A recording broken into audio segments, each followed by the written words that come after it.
Welcome, enthusiasts, to week 35 of 2012, a year with Mya-Moe Unscripted. And this week I'm going to talk about master grade wood. It was a request from one of the people that watches our videos. And they just said, well, how do you pick it? And how do you determine price? And so forth.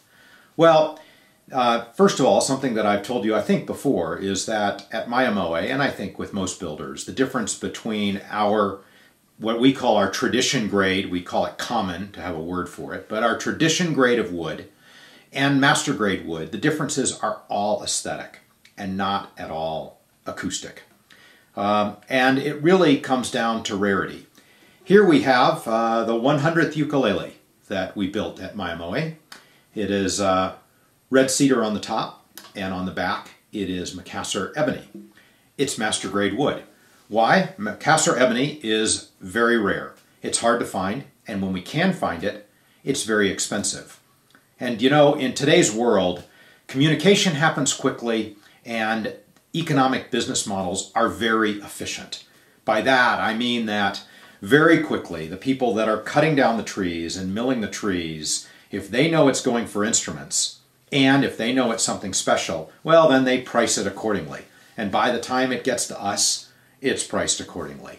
So, in essence, that's what makes master grade. We look at it and we say, this is rare, this is interesting. Char does a lot of that for us, and when she's looking at something like Myrtle, you know, sometimes she sees an incredible figure in there. We're doing a Macassar ebony right now out of our Natural Wonder series that she calls Tiki Man, because she bookmatched it and said, looks like a Tiki Man. And that's pretty cool. There's only going to be one of those. In our chocolate heart mango, we had a couple of triple hearts. That's pretty cool to have a heart-shaped chocolate heart mango. So we just deemed that those were master grade. And in fact, they come under a lot of demand. People look at our gallery and say, oh, do you have any more of that?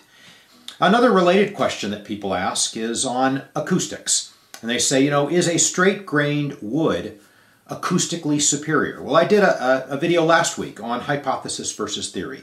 And there is a hypothesis that says straight-grained wood, in guitars, straight-grained wood is better than curly wood.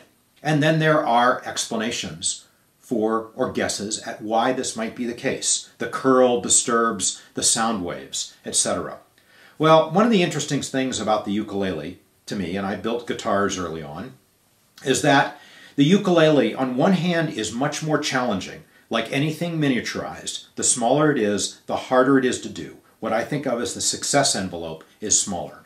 But at the same time, you can get away with things on the ukulele that you cannot on the guitar. That is, things that might be present on the guitar, factors just don't come into play on the ukulele. And to my ear, and to our experience, one of those things is master grade wood and curl.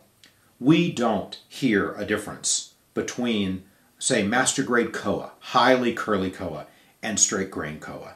To our ears, there isn't a difference. That doesn't mean there isn't a difference to your ears, and that's what in the end matters.